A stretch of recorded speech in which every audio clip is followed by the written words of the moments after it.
আনোয়ারকে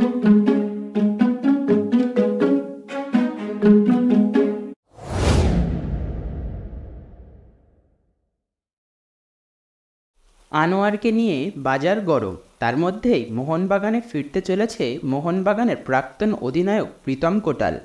শোনা যাচ্ছিল কেরালা ব্লাস্টার্সের সাথে নাকি মোহনবাগানের কোনো এক প্লেয়ারের সোয়াপ ডিল হবে, কিন্তু বিশ্বস্ত কিছু সোর্স থেকে যে আপডেটটি বেরিয়ে আসছে সেটি হলো প্রীতম কোটালকে সোয়াপ ডিলের মাধ্যমে নয়, বরং একটি পার্মানেন্ট ডিলে মোহনবাগান তাকে দলে নিতে চাইছে।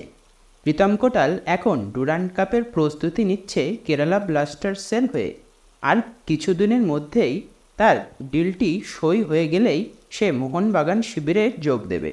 মোহনবাগানের এই প্রাক্তন ক্যাপ্টেন আবার মোহনবাগানে ফিরতে চলেছে। এ বিষয়ে তোমাদের কি মতামত তা আমাদের অবশ্যই কমেন্টে জানাও।